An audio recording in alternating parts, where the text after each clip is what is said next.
The most commonly asked question that I continue to receive is, unsurprisingly to me, and probably to you, the question on twin flames.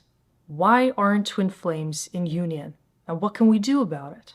Why do we need this painful separation, and how can we put an end to it? Many people are fantasizing about the twin flame relationship and still perceiving it as this kind of a grandiose love affair, the ultimate love story that they want to enliven. And so many are trying to manifest their twin flame, or they're trying to understand how they can get into union in order to live out this idealistic view of what romance should look and feel like, based on their own subjective opinion of what that twin flame relationship is for. However, that's where we need to really back up and start to analyze this relationship from a higher dimensional perspective, because only then can we really start to understand the nuances of why we're experiencing this dynamic and all of the different complexities that come because of it. So in my view, here are the top 5 reasons why twin flames are not able to stay in union, and ultimately what we can do about it. Number 1, you cannot birth divine union while continuing to worship your wounds, meaning your twin flame doesn't come into your life to somehow magically heal you or to distract you from the inner work that must be done in order for you to achieve self-completion. Ultimately, this journey is really the hero's journey. It's a grandiose archetypal developmental pathway in which you identify with your twin flame through the mirror of consciousness that they are providing. Initially, this story can feel like one that is all rainbows and unicorns. It could feel like you get to escape all of the difficulties of the 3D reality when you meet this person that understands you at a level that perhaps nobody else ever understood you in the past. However, the point is not to avoid looking within and actually understanding all those aspects that need to be refined and developed. Everywhere where you have been neglecting to love yourself, to pay attention to aspects of separation, duality, and self-rejection that live deep within you. All fragmentation within the psyche that creates a reality of inauthenticity, egocentrism, and self-pity. If you're perceiving this relationship as a platform for escapism, in the way that perhaps you've been used to treating relationships, where somebody's either your savior or somebody is a convenient escape mechanism to move you away from being in touch with the true inner reality and those feelings that you're experiencing deep down, then you're going to be disappointed when you meet your twin flame. Because that honeymoon period always lasts for a certain period of time before both counterparts are initiated into the next phase of deep, soulful integration. And what that can feel like is a place where all of those wounds come to light, where the twin flame is able to magnify all of those internal inadequacies, all resistance, all aspects of the self that have been in hiding, but that now must be exposed, because the twin flame's role is to allow for total integration. They represent the opposite aspects of the self. So if there's anything that you don't like about you, or that you are not used to facing internally, you will be confronted by all those aspects literally in your mirror reflection. And what can happen is, if one or the other partner is not able to handle the intensity of this mirroring dynamic, this relationship will start to feel very emotionally volatile. It'll feel like it's easier to completely drop the relationship than to start integrating those aspects that are coming to light. So essentially, this is a call to action. If you have been faced with this divine mirror providing you the most truthful feedback about your true self and where you've been keeping yourself from it, then it's important to understand the gift that this dynamic is actually presenting you, and to understand that everywhere where you are triggered is actually where you are being given the most meaningful feedback about where your soul's true purpose has yet to be uncovered. You're now faced with a choice. Are you going to bring the burdens of your past into this timeline where your twin flame is trying to allow you to experience deeper exposure, deeper self-awareness, and deeper clarity about the cosmic mission that you share with your counterpart? Or are you going to choose to run away from yourself and the mirror that they're providing? This is one of the most important questions that you can answer for yourself in order to understand whether or not you're actually able to handle the intensity and truthfulness that the twin flame journey provides. Reason number 2. The twin flame journey is a sacred initiation, not a fairy tale. It may feel like a fairy tale, and certainly there are beautiful elements of this relationship, but if you want the easiest relationship possible, think about a soulmate, or think about somebody that isn't going to challenge you as deeply as a twin flame counterpart.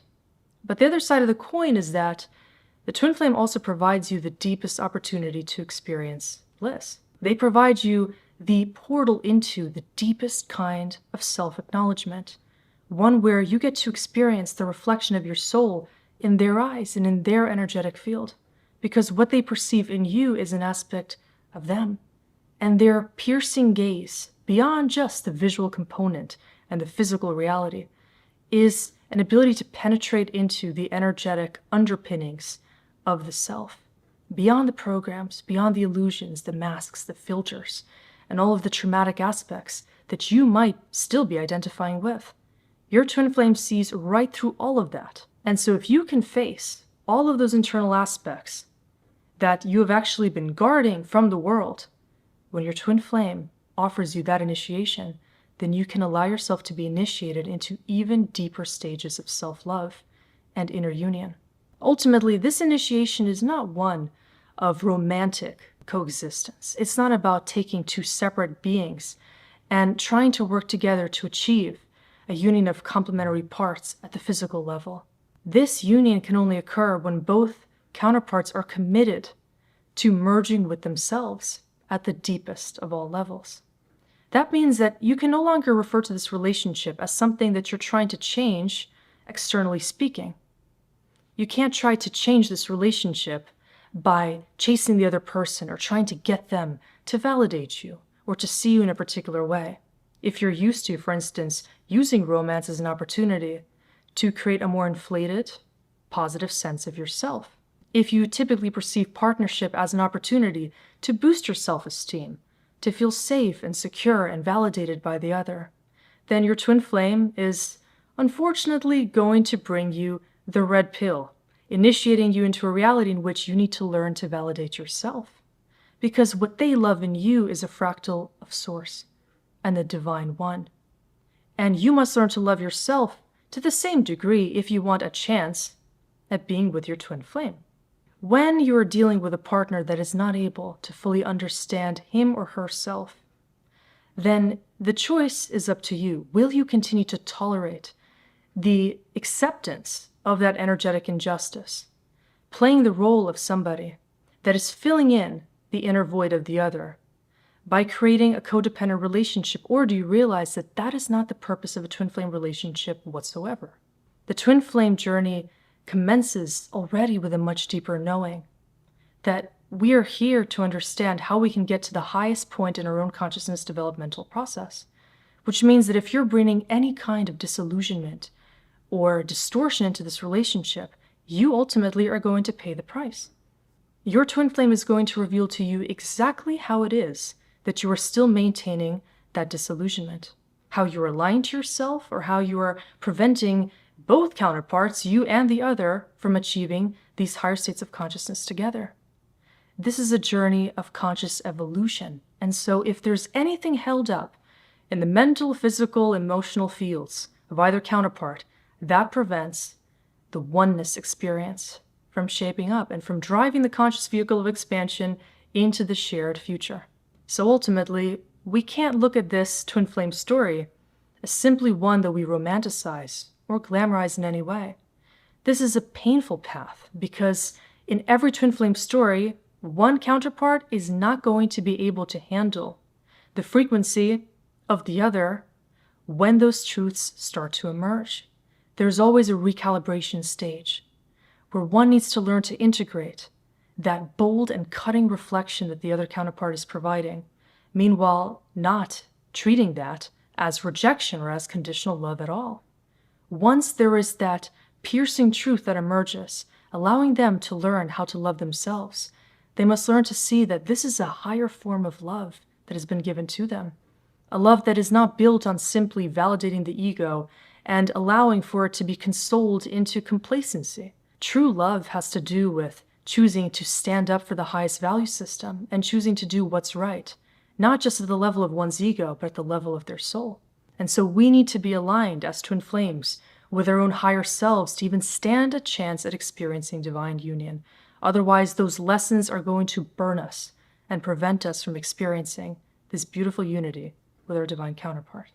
The third reason why I believe most twin flames are not able to get into union is because of this view that the runner and the chaser dynamic never ends. There is this fixation on the polarized dynamic between twin flames that creates this duality between them, this paradoxical schism, when in reality, the counterparts are reflections of the same soul signature. That's the reason why they're twin flames after all. So why then would we see ourselves in this extremely contradictory way where one is playing the role of the runner, another's playing the role of the chaser? Sometimes they swap, sometimes they play the same role for a certain period of time, but ultimately, that duality continues to pervade. The reality is, we're not runners or chasers. We're each creators. We are each sovereign beings. We are all fractals of source consciousness. We are all, as twin flames, whether or not you actually believe that you are in such a relationship, fractals of the cosmic one. And on a certain subtle level, all of us are twin flames in the same soul family. Which means that the reason why we're not able to sometimes merge with that idea of oneness is because our egos continue to tag ourselves as one or the other, the labels. One might be the victim and one might be the abuser if they're still experiencing certain toxic tendencies within themselves. If one is more able to experience unconditional love, they might be seen as the chaser because they're vehemently choosing to defend these values of true love that they believe in and know how to embody. Meanwhile, the other counterpart might have their hesitation because perhaps they didn't learn what it means to give and receive love from an early age, in this lifetime or perhaps even on their soul's journey. If that's the case, we need to instead see that we are all catching up to speed, learning these essential conscious rules of how to become a conscious agent of loving energetic interchange, how to support a reality of truthful integration, how to be open-hearted, open-minded, how to receive new energetic frequencies and intentions from other people, meanwhile supporting our own sovereignty. This is a very important lesson to understand, because in the twin flame path, we can often be caught up by different illusions of what it is that we're experiencing based on people's projections or even the projections of our counterpart. If you ever feel along this pathway that your deepest sense of knowing ends up being manipulated or skewed by the other, and you choose to follow in that tendency of actually manipulating yourself into subservience, you are losing a trace of that divine authority. You're choosing to displace your sovereignty with this energy of victim consciousness. If either twin is still hiding behind a wall that is preventing them from being truly vulnerable, expressive, and deeply connected to their heart center and also that divine feminine energetic core of their being, then they're going to end up rejecting the other, discrediting their feelings and putting them down because that's really just a reflection of what they're still doing to themselves. And so we have to come to see that this relationship is going to show us exactly how we're still treating those internal polarities within our own fields. If there's something that you want to blame on the other person, or you think that they're doing completely randomly, think again. Everything that's being experienced is in some way showing you where you need to level up internally. If they're not able to embody that kind of frequency of love that you find yourself in, then allow yourself to simply let go of that relationship, because this relationship is not meant to create suffering. Every time we justify suffering in the context of a twin flame relationship, we're justifying this energetic imbalance, which is really just exposing certain lessons that we need to accept and learn to level up internally. You are going to be guided in this relationship, not necessarily by your physical mind or by what the counterpart is able to reflect. What you need to feel into is the energetic truth of what is being experienced. If you know that something needs to be shifted energetically, trust the process. Trust that your own higher self will be guiding you. And what's very fascinating is you might even be able to communicate with the higher self of your twin flame. They know, and they wouldn't want you to be experiencing suffering as well. Very often, the deviation from alignment with our own higher selves is what creates this schism, because ultimately, that is exactly what is required for union. We need to be able to assume oneness with our own higher dimensional aspect of self and allow our ego to become more malleable, more fluid. I want you to ask yourself this. Do you feel like you are in union with your own higher self? If the answer to that feels confusing to you, or if it's a hard no, then that's also going to be the same answer about whether or not you can be in union with your twin flame at this stage in your evolutionary journey. If you feel like that relationship with your higher self is very elusive, it's because you're still experiencing your reality through the lens of this physical avatar and all of its programming and all of its physical makeup. If you feel that that relationship with your twin flame is more important than your relationship with your higher self, you likewise are going to feel disappointed at some point, because it isn't. Your relationship with your higher self is the entanglement that needs to be refined in order for you to understand where truth and the embodiment of more values of love, authenticity, deep connection, and soulful knowing are also going to bring in clarity in your twin flame journey. Once you can connect with your own higher self, things just begin to make more sense. You stop asking all these questions about why you're in separation or why certain things are happening, the way that they're unfolding in the physical plane, because the physical reality is simply a shadow of what we're experiencing on the higher dimensional plane. We can think of the physical plane as the evidence for what is being experienced on the energetic and psychosomatic level of our being. Once you can see the connection between yourself and all of these things that are happening in your reality, aside from even this twin flame relationship, you can gain this power of creation internally and recognize that the one thing that is within your control is how you sculpt your inner world to reflect either more or less coherence and harmonic energetic interchange in your reality beyond you. Reason number 4 will probably seem a lot more self-explanatory now that we've unpacked the aforementioned reasons. And this one is that twin flame union collapses when one or more counterparts chooses to resist evolution. Because it's not enough to simply desire to evolve. Evolution can be glamorized just as much as that romanticized twin flame relationship. If you think evolution is going to be this smooth and carefree journey, then prepare to experience some cathartic moments of revelation along the way. What it can feel like experiencing a twin flame journey is like layer after layer of the onion of your own self is going to be stripped away due to not only the physical dynamic, but the revelations that you experience internally because of it. If you think that you can control the way that the energy pans out in your physical experience, then you're also going to feel a complete lack of control. You're going to feel like the rug is pulled up from under your feet if you try to approach this relationship in a conventional format. Twin flames are not meant to meet and stay the same. You're not meant to project a certain fantasy reality onto this twin flame partner and expect that it's going to go exactly as you think it's going to. For this reason, the rules of manifestation basically do not apply to this relationship. As in, if you think that you can simply change the other person by imagining them to be different or by desiring for certain changes to culminate through your thoughtful intentions, then you're going to feel like, for some reason, those mental principles do not apply to this relationship. And this can come as a shock to some people, especially who are very equipped mental manifestors. If you are somebody who's used to getting what they want in life through the mentalized strategy, meaning you know that when you intend something and you believe in it and you really work hard to get it, you're going to be successful and victorious, then you're going to feel confused about why those same principles don't apply to a twin flame relationship.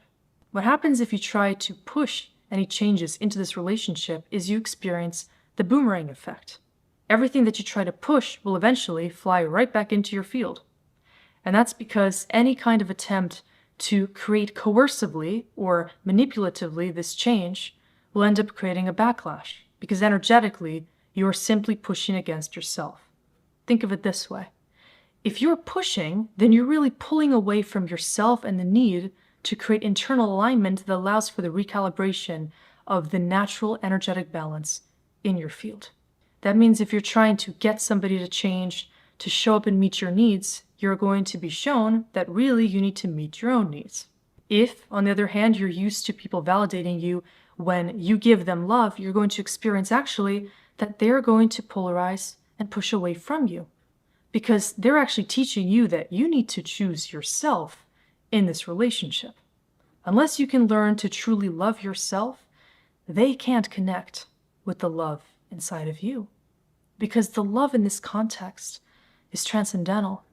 This connection is designed to dismantle illusions, to break patterns, and to literally force transformation. So if you try to stay on guard and to not allow the transformation to ensue, you're going to feel the most painful experience of having divine love taken away from you in a way where when you thought you could control it, you were proven wrong. Because all those tactics of egoic control are going to be proven obsolete. You're going to realize that if you're trying to uphold the past you in this relationship, you're going to lose it altogether. What's being called to attention is everywhere where you're bringing this energy from your past, including any kind of toxic expectations about partnership or the way that love needs to look and feel in a conditional manner, or even how you're choosing to approach your day-to-day reality in terms of your presence, in terms of your devotion to your spiritual self and to a higher level cause. If you don't choose to create a new continuum of balance wherein the values, the mission, and all aspects of the energetic experience are shared between the counterparts, it isn't going to work. Because the interesting thing is that at the highest level, both twin flame counterparts desire exactly the same thing. If one or the other is hiding from it or running from it, it's because they're still not able to surrender to that frequency of true love. And if that's the case, then the counterpart that's more openly bringing it to the table needs to surrender. And they actually need to learn the lesson of what it means to let go and not push love, not try to prove themselves by doing more to experience it, but simply to release and to allow for love at a distance where healing can actually emerge. Twin flames are going to experience period after period of separation until they finally wake up to their own self-inflicted illusions and conditional programs and choose to drop all of that toxicity altogether, realizing that sometimes you need to choose the path of radical transformation if you want to experience the most bliss and most ease going forward. Know this: if you resist evolution, you resist union itself. If you resist looking within yourself and exposing all of the ways in which you are false to yourself, you are going to experience the mirroring of that unstable relationship externally. What you're being shown is that you can't procrastinate anymore on achieving self-union. If you are experiencing a twin flame relationship, you are already a very evolved soul that is being offered the opportunity to get to the next level, which involves leaving a lot behind that maybe you didn't even think needed to be refined in your life. And when you can do that, you will see how the tables quickly turn to move this energy. And sometimes you might not even desire the twin flame relationship altogether. If you're so involved in your own evolution, you might start to recognize that there are more important things in life than even trying to change the counterpart, because the evolutionary cycle can evolve at a different pace for both. And sometimes total letting go involves not even knowing if union will be achieved, but simply trusting the process, giving yourself to divine timing, and allowing your higher self to orchestrate the journey, which entails true divine love extended for both yourself and the other. And finally, reason number 5. If it's keeping you small, it isn't your twin flame. It's your lesson. Know that love is meant to be expansive, because the energy of love is literally the experience of integration. It's about recombination.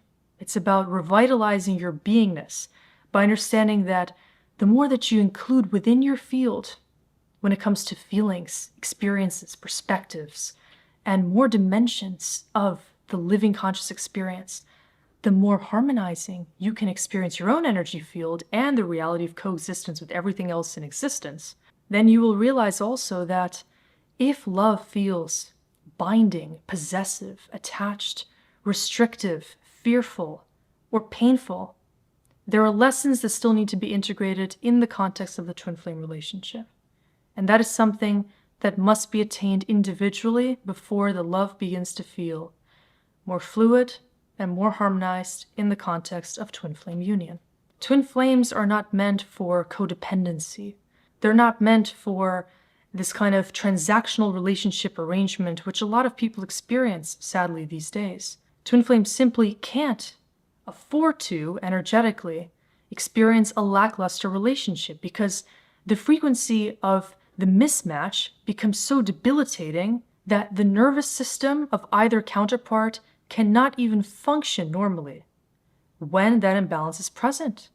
The energy becomes so cathartic that it forces one or the other into a mode of fleeing from the relationship. Separation can happen so quickly that you can't even do anything about it. Because what you're meant to do is not fix the relationship, you're meant to fix yourself. And you're meant to step into your power and realize that you can't just create power in the relationship.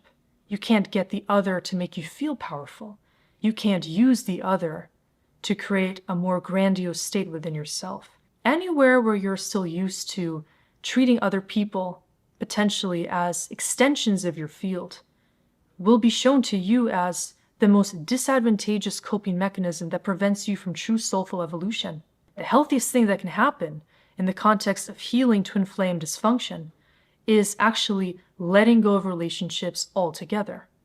Taking some time to simply experience aloneness, the solitary state of being, to be in the silence, to be deep within the crevices of the self, to feel all those emotions, to feel even the pain and the sadness and the heartache and the longing, and to experience everything else that might also reflect past realities, past timelines, past dynamics with family, with friends, with past lovers, with anybody that could have brought a tainted relationship with love into your life.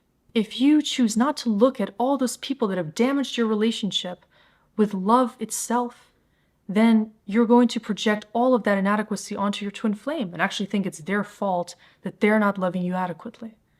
But what needs to come through is a deeper self-realization that twin flame love is like this pure, delicate snowflake. In order to experience it, you need to create the perfect environment, meaning you need to know how to treat it. You need to know how to be experiencing the right energetic field internally to not threaten the beauty and integrity of that delicate snowflake. If you come at it with too much coldness or too much aggressiveness, trying to possess the snowflake, it's going to melt. Likewise, if you try to use it or corrupt it in any way or prevent it from simply taking on a life of its own, then it's likewise going to escape you. For twin flames to unite, they need to experience a marriage with Source.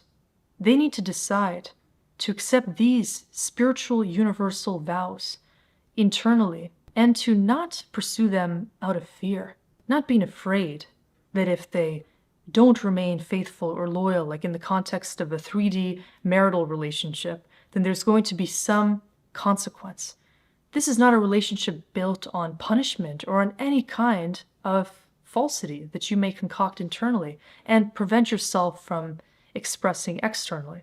What ultimately gets expressed is the truth of what you're experiencing deep down, because God is always the observer. That's simply the karmic mirror of consciousness that's revealing whether or not you're actually maintaining integrity with that spiritual vow that you have made to your own higher self and to theirs.